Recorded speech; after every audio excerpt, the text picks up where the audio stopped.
যার মনের মধ্যে সততা আছে আল্লাহ পাক কোনো না কোনো দিন ইনশাআল্লাহ তাকে হেদায়েত দিবে। এটা আমরা আমাদের অভিজ্ঞতা থেকেও দেখেছি। এমন অনেক মানুষকে আমরা দেখেছি যে ড্রাগ অ্যাডিক্টেড ছিল, মিউজিক করেছে, হারাম সম্পর্কের মধ্যে ছিল, নামাজ ঠিক মতো পড়ে নাই, কিন্তু যখনই আল্লাহর কথা আলোচনা হতো দেখতাম সে খুবই শান্তভাবে মন থেকে কথা শুনছে। কথা শুনতে শুনতে শুনতে একদিন মাশাআল্লাহ এখন দেখবেন যে চিল্লা দিয়ে বেড়াচ্ছে বিভিন্ন মসজিদে। আল্লাহ হেদায়েত দিয়েছে, সব ছেড়ে দিয়েছে। এরকম মানুষের অভাব নাই কিন্তু সমাজে। তো এখানে আল্লাহ পাকের রহমত বা দয়ার একটা উজ্জ্বল দৃষ্টান্ত দেখতে পারবেন। ঠিক এরকম আরো একটা ঘটনা আছে বনু ইসরাইলের। এক ব্যক্তি এত পাপ করেছে যে শেষে মৃত্যুর সময় সে সন্তানদেরকে ডাকছে, ডেকে বলছে যে আমি যখন মারা যাব আমার লাশটাকে তোমরা কবর দিও না, যদি আল্লাহ পাক আমাকে ধরতে পারেন তাহলে খবর আছে আমার। কি করতে হবে? সে বলছে যে আমার দেহটাকে তোমরা পুড়িয়ে ফেলবে এবং পুড়িয়ে ফেলার পরে ছাইগুলোকে একত্রিত করবা, করে অর্ধেক ছাই সমুদ্রে ভাসিয়ে দিবা, অর্ধেক ছাই বাতাসে উড়িয়ে দিবা। সন্তানরা তাই করলো। মৃত্যুর পর আল্লাহ পাক এই সমুদ্র এবং জমিনকে বাতাসকে আদেশ করলেন যে তোমরা ছাই জড়ো করে দাও। আর মানুষ আর জিন আল্লাহর কথা না শুনলেও এই প্রকৃতি আল্লাহ পাকের কথা শোনে। বিজ্ঞান বলে প্রকৃতি থেকে সব হচ্ছে। কি প্রকৃতি? প্রকৃতি কি, কাকে বলে? মানুষকে আল্লাহর ইবাদতকে বাদ দিয়ে প্রকৃতি পূজায় নিয়ে গেছে। এই পুরো প্রকৃতি আর মহাবিশ্ব এক আল্লাহর ইবাদত করে। কে সৃষ্টি করলো প্রকৃতি? প্রাকৃতিক ভাবে হয়েছে সবকিছু বলে, আল্লাহ থেকে হয়েছে বলা যাবে না। বললে আপনি মৌলবাদী হয়ে যাবে। আল্লাহ শব্দ ইউজ করলে আপনি মৌলবাদী হয়ে যাবে। ধর্মতাত্ত্বিক শব্দগুলোকে আস্তে আস্তে উঠিয়ে দেওয়া হয়েছে। দেখবেন যুক্তি, বিজ্ঞান, দার্শনিক শব্দগুলোকে আনা হয়েছে। এটাও টেকনিক্যালি করা হয়েছে। কোন সেকুলার মিডিয়াতে আপনি দেখবেন না ইনশাআল্লাহ বলছে। ইনশাআল্লাহ প্রমাণ করবে যে আপনি আস্তিক বা নাস্তিক। তো প্রকৃতিকে আল্লাহ পাক আদেশ করলেন এই সমুদ্র ছাই জড়ো করো, এই বাতাস ছাই জড়ো করো। তারা ছাই জড়ো করে দিল। এই ব্যক্তিকে বলা হচ্ছে তুমি জীবিত করে আল্লাহ পাক বলছেন তুমি যে এই কাজটা করেছিলে, লিমা ফাআলতা হাযা, তুমি এই কাজটা কেন করেছো? তখন এই ব্যক্তি উত্তর দিচ্ছে মিন খাশিয়াতিকা ইয়া রাব্বি ওয়া আনতা আ'লাম। হে আল্লাহ, আমি আমার বুঝে যা এসেছে আপনার ভয়েই আমি এই কাজটা করেছি, আর আপনি খুব ভালো করেই জানেন যে আমি আপনার ভয়ে করেছি নাকি অন্য কোনো কারণে করেছি। মানে আপনি আমার মনের কথা জানেন। আল্লাহ পাক তাকে মাফ করে দিলেন। আপনাদেরকে আমি সেই ব্যভিচারী মহিলার কথাও মনে করাই, যে ছিল একজন প্রস্টিটিউট মহিলা, পতিতা, যেটা আমরা বলি সমাজের ভাষায়। যদিও এখন নতুন শব্দ এসেছে সেক্স ওয়ার্কার বা যৌনকর্মী, এবং এগুলোকে আমরা এখন প্রমোট করছি। আমরা এখন অশ্লীলতাকে প্রমোট করছি। এই কথা বলতে আমাদের বুক কাঁপা উচিত নয় যে আমরা এখন অশ্লীলতাকে প্রমোট করছি। আমরা এখন কাপড় খোলার সংস্কৃতি থেকে যাচ্ছি। যে কাপড় খুলে দিয়েছিল ইবলিস। ইবলিস আমাদের বাবা মার কাপড় জান্নাতে খুলে দিয়েছিল, এটা কি জানেন? ফল খাওয়ার পরে এই ফল খেতে কে প্রলুব্ধ করেছে? ইবলিস। গাছের কাছে গিয়ে ফল ভক্ষণ করার পর সর্বপ্রথম আমাদের পিতামাতার গা থেকে কাপড় খুলে পড়ে গেছে। আমাদের পিতামাতাকে মহাবিশ্বে নগ্ন করে দিয়েছে ইবলিস, আর তার অনুসারীরা এই জমিনে আদম সন্তানদেরকে নগ্ন করছে এখন। অতএব এই যে একটা ট্রেন্ড এখন চলছে, দেখবেন হারাম রিলেশনশিপকে মিডিয়ার মধ্য দিয়ে প্রমোট করা হচ্ছে, মনে হয় একটা স্বাভাবিক বিষয়। কোনো বিষয় না এটা, যে কেউ জেনাই করতে পারে। জেনা পর্ন খুব নর্মাল।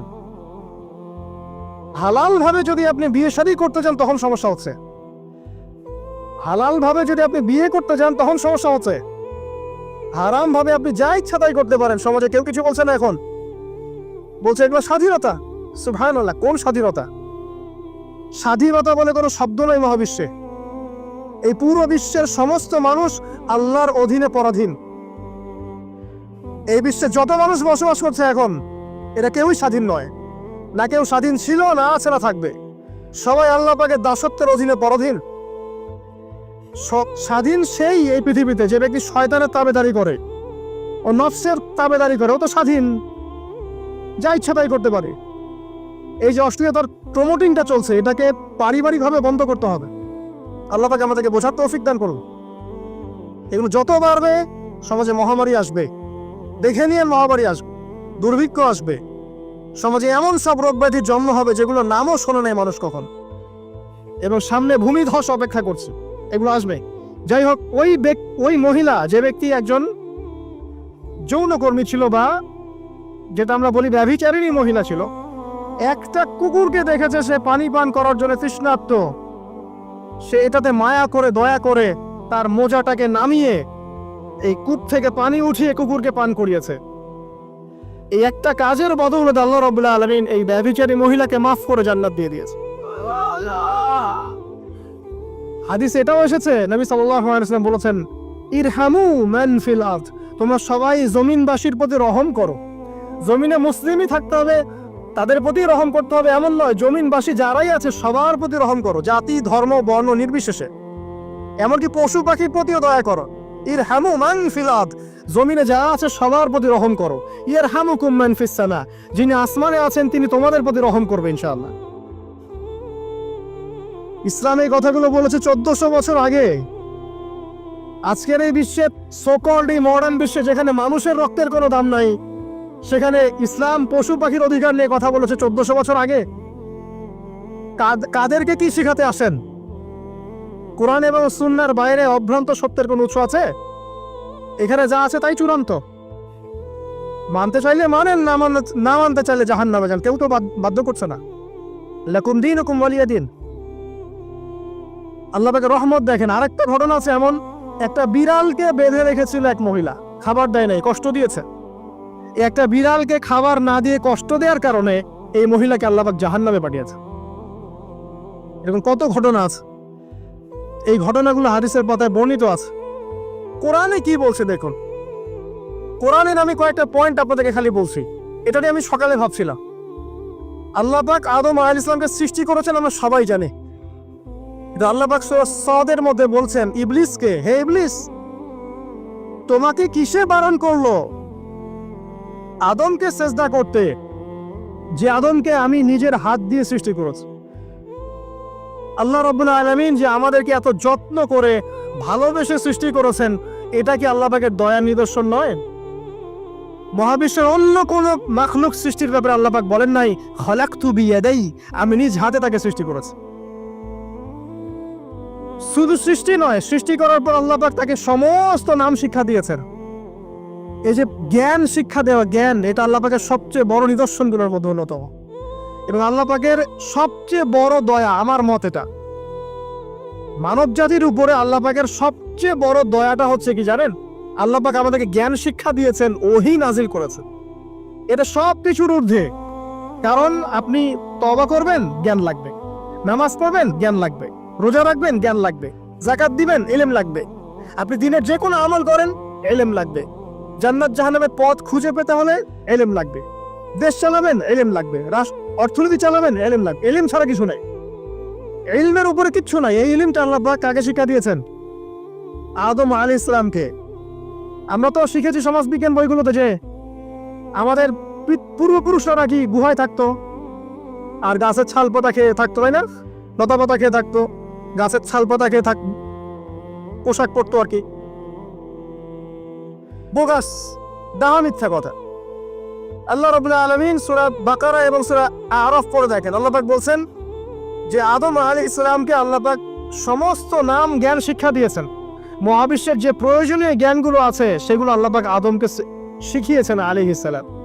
ওয়াল্লামা আদামাল আসমাআ কুল্লাহা, আল্লাহ পাক আদমকে সমস্ত নাম শিক্ষা দিয়েছেন। আমাদের পিতা মাতারা মূর্খ ছিলেন না, তারা সৃষ্টি থেকেই জ্ঞানী ছিলেন। আদম আলাইহিস সালামের পারমাণবিক বোম বানানোর কোনো প্রয়োজন ছিল না, ছিল? বানান নাই। আপনার মধ্যে এই জ্ঞানটা আসছে কিভাবে? বাই ডিএনএ আপনি জ্ঞান পাচ্ছেন, কারণ আমরা আদম সন্তান। অনেক জ্ঞান আমাদের ভিতরেই আছে, এগুলো চর্চার মধ্য দিয়ে, গবেষণার মধ্য দিয়ে প্রস্ফুটিত হয় মাত্র। জ্ঞান ভিতরে আছে আমাদের। আমাদের পিতাকে জ্ঞানী করে বানানো হয়েছে। এই জ্ঞান শিক্ষা দেওয়াটা হচ্ছে আল্লাহ পাকের সবচেয়ে বড় দয়াগুলোর মধ্যে একটা। রহম করেছে। শুধু তাই নয়, আদম আলাইহিস সালামকে এমন জ্ঞান শিক্ষা দিয়েছেন যে জ্ঞান ফেরেশতারা পর্যন্ত জানতো না। এটা কি দয়া নয়? এটা কি আদম সন্তানের প্রতি ভালোবাসা নয়? তারপরে সেজদা করিয়েছেন। মহাবিশ্বে অন্য কাউকে কি সেজদা করানো হয়েছে? কোরআনে কি এমন কোনো দলিল আছে যে আদম আলাইহিস সালাম ছাড়া অন্য কাউকে সব ফেরেশতারা সেজদা করেছেন? আছে? তাহলে এই যে সম্মান দেয় আল্লাহর পক্ষ থেকে, সম্মান কিসের ভিত্তিতে সম্মান? শারীরিক ক্ষমতার ভিত্তিতে? সম্মানটা কি কারণে? জ্ঞানের কারণে, ইলমের কারণে, জ্ঞানের কারণে সম্মান। এই সম্মান দেওয়াটা কি আল্লাহ পাকের রহমত এবং দয়ার নিদর্শন নয়? অতএব সম্মান পেতে হলে, আল্লাহর রহমত পেতে হলে সেই জ্ঞানের চর্চায় আবার ফিরে আসতে হবে। আপনি যদি আজও সেই ওহির জ্ঞানের চর্চা করেন, আল্লাহ পাক এই পৃথিবীবাসীর বুকের মধ্যে আপনার জন্য সম্মান পয়দা করে দিবেন ইনশাআল্লাহ। দেখেন, ওই সেই জ্ঞানী যদি আপনি এখনো চর্চা করেন, আজও আপনি সম্মানিত হবেন ইনশাআল্লাহ। ব্যক্তি চর্চা করলে ব্যক্তি সম্মানিত হবে, একটা পরিবার চর্চা করলে ওই পরিবার সম্মানিত হবে, একটা সমাজ যদি চর্চা করে সেই ওহির জ্ঞান, ওই সমাজ সম্মানিত হবে। একটা দেশে যদি আপনি ওই ওহিভিত্তিক জ্ঞান ছড়িয়ে দেন, পুরো দেশকে আল্লাহ পাক সম্মানিত করবেন ইনশাআল্লাহ, পুরো জাতিকে সম্মানিত করবেন ইনশাআল্লাহ। আরো সামনে যান, এই যে আদম এবং হাওয়া আলাইহিস সালাম গাছের কাছে চলে গেলেন, ফল খেয়ে ফেললেন, কারণ আমরা আদম সন্তান, ভুল করি। আল্লাহ পাক সাথে সাথেই বহিষ্কার করে দিয়েছেন? না, আল্লাহ পাক তওবা করার জন্য কালিমা শিখিয়ে দিয়েছেন। সুবহানাল্লাহ, তাদের কালিমা জানা ছিল না। আল্লাহ পাক বলছেন ফাতালাক্কা আদম মির রাব্বিহি কালিমাত। আল্লাহ পাকের কাছ থেকে আদম আলাইহিস সালাম কিছু বাক্য শিখে নিলেন, যেই বাক্য দিয়ে ফাতাবা আলাইহি, সে আল্লাহর কাছে তওবা করলো। কোন সেই বাক্য? সূরা আরাফে আছে, রব্বানা যালামনা আনফুসানা ওয়া ইল্লাম তাগফির লানা ওয়া তারহামনা লানাকুনান্না মিনাল খাসিরিন। এই দোয়া কে শিখিয়ে দিয়েছে? আল্লাহ। এই তওবার বাক্য যে শিখিয়ে দেয়, এটা কি দয়ার পরিচয় নয়? আমরা আল্লাহর কাছে ফিরে যাব, তওবা করব, ইস্তেগফার করব, এই জ্ঞানটা শিখিয়ে দেয়া কি আল্লাহ পাকের দয়ার পরিচয় নয়? তাহলে আমরা কিভাবে ক্ষমা চাইতাম? কিভাবে ক্ষমা চাইলে আল্লাহ পাক সমস্ত গুনাহ মাফ করবেন, এই পদ্ধতিগুলো বলে দেয়া কি আল্লাহ পাকের দয়ার পরিচয় নয়? তারপর সামনে যান, পৃথিবীতে নামিয়ে দিয়ে আল্লাহ পাক ক্ষান্ত হয়ে যাননি। আল্লাহ রাব্বুল আলামিন আসমান থেকে হেদায়েতের গ্রন্থ পাঠিয়েছেন, বলেছেন এই গ্রন্থের মধ্যে যা আছে মেনে চললে তোমরা আবার জান্নাতে ফিরে আসবে ইনশাআল্লাহ। আল্লাহ পাক আদম এবং হাওয়া আলাইহিস সালাম এবং আদম সন্তান সবাইকেই সৃষ্টি করেছেন, উদ্দেশ্য হচ্ছে আল্লাহ পাক আমাদেরকে জান্নাত দিতে চান। আল্লাহ পাক চান যে আমরা যেন জান্নাতে যাই। যদি আমরা জান্নাতে যেতে না পারি পরকালে, একটা কারণে যেতে পারবো না, অনলি একটা কারণ, সেটা হলো আমাদের নিজের দোষে। একটা কারণ, যারা জাহান্নামে যাবে মানুষ এবং জিনদের মধ্যে, নিঃসন্দেহে মহাবিশ্বে তারা ছাড়া জাহান্নামে যাওয়ার উপযুক্ত কেউ ছিল না। ও জাহান্নামে যাওয়ার উপযুক্ত ছিল বলেই আল্লাহ পাক তাকে জাহান্নামে পাঠাবেন। আর যারাই জান্নাতে যাবে প্রত্যেকেই শুধু আমলের বদৌলতে যাবে না, বরং আল্লাহ পাকের রহমতেই যাবে। আল্লাহ পাকের রহমত যাদের উপরে বর্ষিত হবে তারাই জান্নাতে যাবে ইনশাআল্লাহ। কে আমল দিয়ে যেতে পারবে না। যত আমলই করি বলা যাবে না আমলের বদৌলতে জান্নাতে যেতে পারবো। আল্লাহ পাক দয়া না করলে হবে না। আল্লাহ পাক চান যে আদম সন্তান যেন জান্নাতেই যায়। এই কারণেই সৃষ্টি করা, এই কারণেই আপনার ওহীভিত্তিক গ্রন্থগুলো পাঠানো, এই কারণে নবী রাসূল পাঠানো, আলেম ওলামা সৃষ্টি করা, মানুষকে সতর্ক করা, হায়াত দেয়া, বারংবার জীবনে চলতে ফিরতে আপনাকে এলান করা হয় আল্লাহর পথে ফিরে আসেন, আল্লাহর পথে ফিরে আসেন। এলান করা হয় না? বিপদ দিয়ে আপনাকে এলান করা হয় আল্লাহর পক্ষ থেকে। আপনি চলতে পথে হোঁচট খান, আল্লাহ আপনাকে এলান দেন, ফিরে আসো। চলছেন বিপথে, আল্লাহ পাক এলান দেন, ফিরে আসো। আল্লাহ পাকের পক্ষ থেকে কিন্তু এগুলো আসে। অদ্ভুত একটা হাদিস বললাম, অদ্ভুত বলতে বলছি অ্যামেজিং হাদিস, যে একজন সাহাবী বলছেন, সালমান রাদিয়াল্লাহু আনহু, তিনি বলছেন যে যখন মুমিনের উপর বিপদ আপদ বালা মুসিবত আসে, তখন মুমিনের এই বিপদ আপদ বালা মুসিবত রোগ শোকের বদৌলতে আল্লাহ পাক তার গুনাহগুলোকে মাফ করে দেন এবং তার মর্যাদাকে বাড়িয়ে দেন, এবং সে আল্লাহর দিকে ফিরে আসার অনুশোচনা করার সুযোগ পায়। আর যখন কাফের মুশরিক বা ফাসিক মানুষকে এইসব রোগ ব্যাধি বিপদ আপদ বালা মুসিবত ঘিরে ধরে, তার দৃষ্টান্ত সেই উটের ন্যায় যে উটটাকে তার মালিক বেঁধে রেখেছে, এরপর ছেড়ে দিয়েছে। সে উটটা বুঝতে পারলো না কেন তার মালিক তাকে বেঁধে রাখলো আর কেনই বা তাকে ছেড়ে দিল। কথাটা কি বুঝতে পারছেন? যারা আল্লাহ দ্রোহী তাদের উপর যখন বিপদ আপদ বালা মুসিবত আসতে থাকে তারা বুঝে না যে কি জন্য আসলো আর কেন চলে গেল। কিন্তু মুমিন ব্যক্তি যারা মুসলিম আল্লাহর অনুগত তাদের বিষয়টা হচ্ছে এমন বিপদ আপদ বালা মুসিবত রোগ ব্যাধি তাদেরকে আল্লাহর দিকে ফিরিয়ে নিয়ে আসবে ইনশাআল্লাহ। দেখুন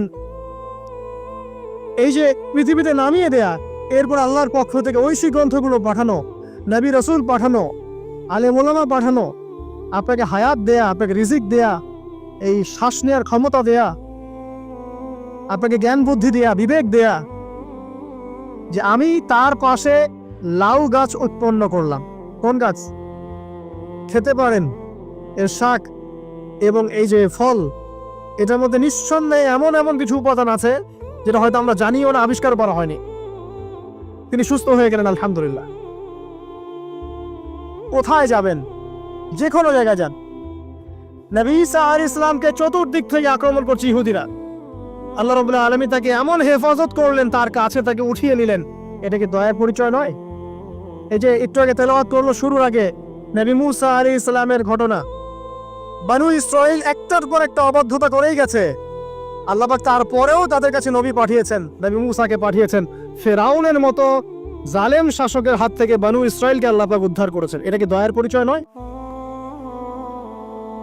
নবী মুসা আলাইহিস সালাম গাছের নিচে বসে আছেন, খাবার নাই, বাসস্থান নাই, কিচ্ছু নাই, বরং তার গায়ে একটা অপবাদ দেওয়া হয়েছে যে তিনি নাকি একজন মানুষকে খুন করেছেন। অথচ তার ইন্টেনশন সেটা ছিল না। তিনি একটা ঘুষি দিয়েছেন লড়াই থামানোর জন্য, ওই এক ঘুষিতেই সেই ব্যক্তি ডেড।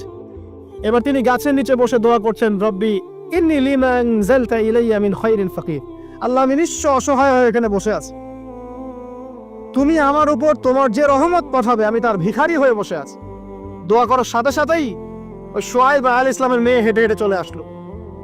তিনি স্ত্রী পেলেন, তিনি শ্বশুর পেলেন, একজন নবী পরিবার পেলেন, বাসস্থান পেলেন, চাকরি পর্যন্ত পেলেন। 8 বছর তিনি রাখালি করেছেন শুআয়ব আলাইহিস ইসলামের ফার্মের মধ্যে। দয়া মুহূর্তেই চলে আসবে, শুধু আল্লাহর দিকে অভিমুখী হলেই হয়। এবার দয়া। আইয়ুব আলাইহিস সালামের কথা মনে আছে না? দীর্ঘদিন রোগে ভুগছেন, চিকিৎসা হচ্ছে না, ভালো হচ্ছে না, শেফা হচ্ছে না। এখানে যারা আধ্যাত্মিকত্ব নিয়ে পড়াশোনা করেন, লেখালেখি করেন, তারা বলেছেন তাদের কিছু কিতাবের মধ্যে, রোগটা যখন এমন একটা পর্যায়ে চলে আসলো যে তিনি জিহ্বাটা নড়াতে পারছেন না, কারণ তিনি আল্লাহ পাকের জিকির করতে প্রচন্ড ভালোবাসতেন। এক পর্যায়ে রোগটা এমন একটা জায়গায় চলে আসলো যে জিহ্বাটা তিনি নড়াতে কষ্ট হচ্ছে। তখন গিয়ে তিনি বলছেন, রব্বি আন্নী মাসসানি আদ-দুররু ওয়া আনতা আরহামুর রাহিমিন। হে আল্লাহ, আমাকে কষ্ট স্পর্শ করেছে, আর তুমি তো ক্ষমাকারী, রহমকারীদের মধ্যে সর্বশ্রেষ্ঠ রহমকারী। আমি জিকির করতে পর্যন্ত পারছি না, আল্লাহ আমার রোগটা শেফা দিয়ে দাও। বলার সাথে সাথে আল্লাহ রাব্বুল আলামিন প্রস্রবণ ঝর্ণা তৈরি করলেন, এখানে গোসল করো, শেফা হয়ে গেল। এগুলো কি রহমতের পরিচয় নয়?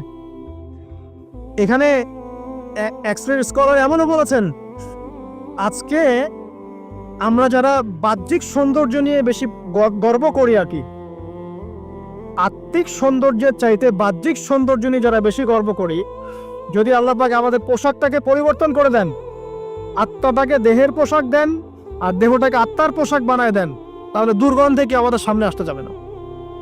কথা মনে বুঝতে পারছেন না? আইয়ুব আলাইহিস সালামের আত্মাটা ছিল পবিত্র, পরিশুদ্ধ, তার দেহের মধ্যে রোগ হয়েছিল। আর এই পুরো বিশ্বের ম্যাক্সিমাম লোকের মানুষের রোগ এখন আত্মায়, দেহে নয়। আবার বলছি, হয়তো বুঝতে পারছেন না। আইয়ুব আলাইহিস সালামের রোগটা হয়েছিল দেহে, বাইরে। তার আত্মা ছিল পবিত্র, পরিশুদ্ধ আত্মা। দেহের রোগের একটা পর্যায়ে যখন জিহ্বাটায় ইফেক্ট হলো, তখন জিকির করতে তার কষ্ট হচ্ছে, তখন তিনি দোয়া করছেন, আল্লাহ আমার এই রোগটাকে শেফা দিয়ে দাও। আর এখনকার পুরো জেনারেশন, এই সভ্যতার রোগ হচ্ছে ভিতরে, আত্মায়। দেহের রোগের চাইতে তার আত্মার রোগটা বেশি। এখন এই আত্মাটাকে যদি দেহ বানিয়ে দেওয়া হয় আর দেহটাকে আত্মার পোশাক পরিয়ে দেওয়া হয়, দুর্গন্ধে কেউ সামনে আসতে চাবে না এখন। তাই আইয়ুব আলাইহিস সালামের সেই দোয়া এখন আমাদের বেশি করা উচিত। রব্বি আন্নী মাসসানি আদ-দুররু ওয়া আনতা আরহামুর রাহিমিন। আল্লাহ, আমাদের আত্মায় রোগ এসেছে, এটাকে তুমি শেফা দাও। দেহের রোগ লেস ইম্পর্টেন্ট, আত্মার রোগটা বেশি ইম্পর্টেন্ট। এরকম নিদর্শন কোরআনের পাতায় পাতায় ছড়িয়ে আছে। আসহাবুল কাহফ, পুরো সমাজ ওদেরকে মেনে নিচ্ছে না, গুহায় চলে গেলেন, ঘুম পাড়িয়ে দিলেন আল্লাহ পাক। 309 বছর, কত বছর? 309 বছর একটা দোয়ার বদৌলতে তারা বলেছিল রব্বানা আতিনা মিন লাদুনকা রাহমা ওয়া হাইয়্ লানা মিন আমরিনা রাশাদা। আল্লাহ পাক শুধু ঘুম পাড়িয়ে রাখলেন না, তাদের মধ্য দিয়ে আল্লাহ পাক পুরো একটা সভ্যতাকে হেদায়েত করে দিলেন। আলহামদুলিল্লাহ। যে সভ্যতা বিশ্বাস করতো না যে পরকাল বলে কিছু আছে, দাকিয়ানুস বাদশার সেই জুলুম থেকে আল্লাহ পাক এই 10 জন বা 9 জন যুবককে বাঁচালেন, ওদেরকে কিয়ামত পর্যন্ত কোরআনের পাতায় স্থান দিলেন, নিদর্শন বানালেন এবং তাদের মধ্য দিয়ে একটা পুরো সভ্যতাকে হেদায়েত দিলেন। সুবহান। যেখানে যাবেন এই নিদর্শন। আর কার কথা বলবো? জুলকারনাইন, মনে আছে? কোন সূরা আছে জুলকারনাইনের কথা? সূরা কাহফ। আল্লাহ পাক তাকে এমন রহমত করেছিলেন যে মাশরিক মাগরিব মানে পূর্ব পশ্চিম পর্যন্ত তাকে রাজত্ব দিয়ে দিয়েছে। আজকে তো আমরা এই সামান্য একটু ক্ষমতা পেলেই আমাদের কেউ চেনে না, গায়ে হাতই দেওয়া যায় না, ঠিক আছে? মানে তখন সে নিজেকে মনে করে যে সে এই পৃথিবীর সবকিছু, বাকি মানুষ আর মানুষ না। ক্ষণস্থায়ী সামান্য একটু ক্ষমতা দিয়ে দেখবেন আমাদের অবস্থা খারাপ। প্রত্যেকের ধর্মতাত্ত্বিক ক্ষেত্রেও যদি কাউকে আপনি একটু ক্ষমতা ধর আলেম মনে করেন, দেখবেন অহংকারে বাঁচতেছে না। কারো একটু পপুলারিটি হয়ে গেছে, দেখবেন অহংকারে বাঁচতেছে না। আইওয়াস শোডাউনের জামানা তো এটা, যে যত পারে মানুষকে দেখাতে পারলে বাঁচে। কাজ হবে 5%, 95% হচ্ছে আইওয়াস। যে কোনো জায়গায়, ধর্মতাত্ত্বিক জায়গা বলেন, social, economical, political, world affairs, কাউকে যদি আল্লাহ পাক যাররা পরিমাণ একটু ক্ষমতা দিয়ে দিয়েছেন, বাস তাকে আর চেনা যায় না। জুলকারনাইনকে আল্লাহ পাক আলাইহিস সালাম মাশরিক মাগরিবের ক্ষমতা দিয়েছে।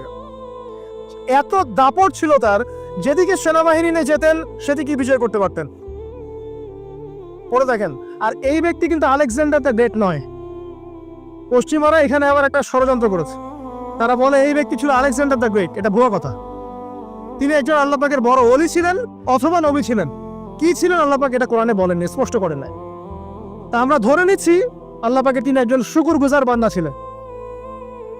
তাকে একটা কওম বলছে যারা পাহাড়ের মাঝখানে থাকতো, ইয়া জুলকারনাইন, হে জুলকারনাইন, ইন্না ইয়াজুজ ওয়া মাজুজ মুফসিদুনা ফিল আরদ। ইয়াজুজ আর মাজুজের সভ্যতা জমিনে ফাসাদ সৃষ্টি করছে। ফাহাল নাজআলু লাকা খারাজান আলা আন তাজআলা বাইনানা ওয়া বাইনাহুম সাদ্দা। আমরা কি তোমাকে একটু ট্যাক্স দিব, খাজনা দিব, যে খাজনার বদলতে তুমি একটা প্রাচীর নির্মাণ করে দিবে, যে প্রাচীর নির্মাণ করলে ওরা আর আমাদের কাছে আসতে পারবে না। তখন এই প্রতাপশালী বাদশার স্টেটমেন্ট হচ্ছে এই, ক্বালা মা মাক্কান্নি ফীহি রাব্বি খায়র। আল্লাহ আমাকে যা দিয়েছেন তার পক্ষ থেকে এটা যথেষ্ট, তোমাদের এসব ট্যাক্সের দরকার নেই আমার। যে আল্লাহ পাকের রহমত দেখেন। ঠিক খিজির আলাইহিস সালামকে দেখবেন, ওই 3টা ঘটনা মনে আছে না? নৌকা ফুটা করা, বাচ্চাকে হত্যা করা, আর হচ্ছে কি ওই যে কি দেয়াল নির্মাণ করা। সূরা কাহফ আজকে বাসায় গিয়ে পড়েন। তাকে আল্লাহ পাক ভবিষ্যতের জ্ঞান দেখাচ্ছেন, ভবিষ্যতে কি হবে, যে জ্ঞানটা মূসা আলাইহিস সালামকে আল্লাহ পাক দেখাচ্ছেন না। মূসা আলাইহিস সালাম বলছেন কেন নৌকা ফুটা করলেন, কেন বাচ্চাকে হত্যা করলেন, কেন এই প্রাচীর নির্মাণ করলেন।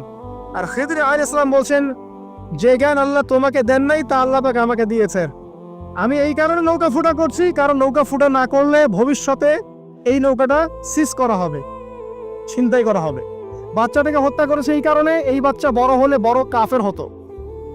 দেয়াল নির্মাণ করেছে এই কারণে, এই দেয়ালের নিচে এই বাচ্চাদের এতিম 2 বাচ্চার গুপ্তধন রাখা আছে, ওর বাবা মা রেখেছে। এটা তুমি জানো না, আমি জানি। এটা জানার পরে তিনি অহংকার করছেন না, তিনি বলছেন রাহমাতাম মির রাব্বি, এই জিনিসটা আমার রবের রহমত, আমার প্রতি দয়া। 2 শ্রেণীর মানুষ আপনি পাবেন। এক, যারা তাদের স্ট্যাটাস, প্রতিপত্তি, জ্ঞান এসবের অহংকার প্রদর্শন করবে। আর এক শ্রেণী যারা এগুলো আছে, যাদের এগুলো আছে, বাট তারা বলবে এগুলো হাযা মিন ফাদলি রাব্বি, এগুলো আমার রবের রহমত। এখানে সফল 2য় শ্রেণীর মানুষ, 1ম শ্রেণীর নয়। ইউসুফের কথা মনে আছে? আলাইহিস সালাম কুয়ায় ছিলেন, কুয়া থেকে জেলে, কুয়া থেকে রাজপ্রাসাদে, সেখান থেকে জেলখানায়। জেলখানার একটা মানুষ যে পরবর্তীতে মিশরের শাসক হবে, কেউ কি ভেবেছিল? কেউ ভেবেছিল? ওই সময় কেউই ভাবে নাই। কিন্তু ওই মানুষটাকে আল্লাহ রাব্বুল আলামিন মিশরের রাজত্ব দিয়েছেন, যার মধ্য দিয়ে আল্লাহ পাক হাজার হাজার লক্ষ লক্ষ মানুষকে দুর্ভিক্ষের হাত থেকে বাঁচিয়েছে। আল্লাহ পাকের পরিকল্পনা, রহমত দেখেন। প্রত্যেক আম্বিয়া কেরামের জীবনী পড়ে দেখেন, এরকম রহমতের অসংখ্য নিদর্শন কোরআনে এবং হাদিসে আছে। এখন শেষ করার আগে এটা বলতে থাকলে অনেক সময় চলে যাবে, আসলে নামাজের সময় চলে যাবে, আমরা শেষ করছি। আমরা আসলে এখন যদি আল্লাহর রহমত পেতে চাই এবং আমাদের জীবনটাকে আল্লাহ পাকের আনুগত্যে, দাসত্বে, অহংকার মুক্তভাবে তওবা ইস্তেগফারের মধ্যে দিয়ে কাটাতে চাই, তাহলে আসলে কি কি পয়েন্টস আমাদের কাজ করা দরকার, জাস্ট পয়েন্টসগুলো বলছে। 1 নম্বর হচ্ছে জ্ঞান অর্জন করতে হবে। যে জ্ঞান আল্লাহ পাক আদম আলাইহিস সালামকে শিখিয়েছেন, ওই জ্ঞান চর্চা যদি আমরা বাড়াই, কোরআন সুন্নাহ ওহীর জ্ঞানের চর্চা যদি আপনারা বাড়াই, ইনশাআল্লাহ ঠিক আছে, লাগবে না 15 মিনিট, আমি 5 মিনিট শেষ করছি। ওহীর জ্ঞানের চর্চা যদি আমরা বাড়িয়ে দেই, দেখবেন ইনশাআল্লাহ আল্লাহ পাক আপনার সম্মান, আপনার রিজিক, আপনার প্রতি করুণা, দয়া, মায়া, মহব্বত সব বাড়িয়ে দিবেন ইনশাআল্লাহ। এটা প্রথম পয়েন্ট। প্রিয় ভাইয়েরা, যারা আজকে লেকচার শুনছেন বা যারা পরবর্তীতে অনলাইনে শুনবেন, ওহীর জ্ঞানের চর্চা। আমি বলছি না আপনি ডাক্তার হবেন না, ইঞ্জিনিয়ার হবেন না, জেনারেল লাইনে পড়বেন, এই কথা আমি বলতে যাবো না কখনো। কারণ আমি জানি, আর কেউ বলুক না বলুক, অ্যাটলিস্ট আমি জানি এই ওয়ার্ল্ডকে ডিল করতে হলে বর্তমান এইসব আধুনিক জ্ঞানের কোনো বিকল্প নাই। কিন্তু এই জ্ঞানটার সাথে কোরআন সুন্নাহর জ্ঞান থাকতেই হবে। যখন এই দুইটা জ্ঞান একত্রিত হবে, ইনশাল্লাহ এই জাতিকে ঠেকানোর কেউ থাকবে না ইনশাল্লাহ। এই সহজ সরল কথাটা আমরা বোঝাতে ব্যর্থ হচ্ছি, অথবা কিছু মানুষ ইন্টেনশনালি এটাকে ঘুরিয়ে ফিরে উল্টা ব্যাখ্যা করছে। আর হ্যাঁ, এটা স্বীকার করছি, কিছু মানুষ আছে, কিছু ব্যাকডেটেড থিঙ্কিংস আছে আমাদের মধ্যে, যে আমরা আধুনিক শিক্ষাটাকে অনেক সময় গুরুত্ব দিচ্ছি না। এটা ঠিক নয়, এটা আমার মত। পরিবেশ বজায় রেখে, ইসলামী পরিবেশ বজায় রেখে আধুনিক শিক্ষায় শিক্ষিত হতে কোনো সমস্যা আছে? আর আধুনিক এই শিক্ষাগুলো অনইসলামিক শিক্ষা নয়। আপনি যে কোনো এডুকেশনের বেসে যান, ম্যাথামেটিক্সে যাবেন, অ্যালজেব্রায় যাবেন, আপনি কেমিস্ট্রিতে যাবেন, ফিজিক্সে যাবেন, বায়োকেমিস্ট্রি যাবেন, জ্যোতির্বিজ্ঞানে যাবেন, মেডিকেল সায়েন্স, প্রত্যেকটাতে দেখেন মুসলিমদেরকে খুঁজে পাবেন আপনি। প্রত্যেকটা গোড়াপত্তন কি আপনি দেখবেন মুসলিমদের হাতেই হয়েছে। আব্বাসীয় খেলাফত যখন ছিল, তখন এই বাগদাদ ছিল জ্ঞানের রাজধানী। ওইরকম লাইব্রেরি কি বিশ্বে কখনো হয়েছে? এখন আমরা মনে করছি জ্ঞানের লাইব্রেরি মনে হয়, জ্ঞানের রাজধানী মনে হয় ব্রিটেন, হার্ভার্ড, কেমব্রিজ, অক্সফোর্ড। এরা কবে এসেছে ইতিহাসে? ইতিহাস কি 100 বছরের? হাজার হাজার বছর চলে গেছে। হিস্ট্রি পড়েন। এখানে আমার কথা হচ্ছে একদম ক্লিয়ার, নিট অ্যান্ড ক্লিয়ার, যে আমাদেরকে উভয় দিকের জ্ঞানই অর্জন করতে হবে, বোধ কোরআন সুন্নাহ এবং আধুনিক জ্ঞান। এই দুটো জ্ঞান যখন আপনি একত্রিত করবেন, ইনশাআল্লাহ দেখবেন আল্লাহ চাইতো কোরআন এবং সুন্নাহকে হাতে নিয়ে এই বিশ্বের চ্যালেঞ্জগুলোকে ফেস করা যাবে ইনশাআল্লাহ। আল্লাহ পাক তৌফিক দান করুন, আমিন।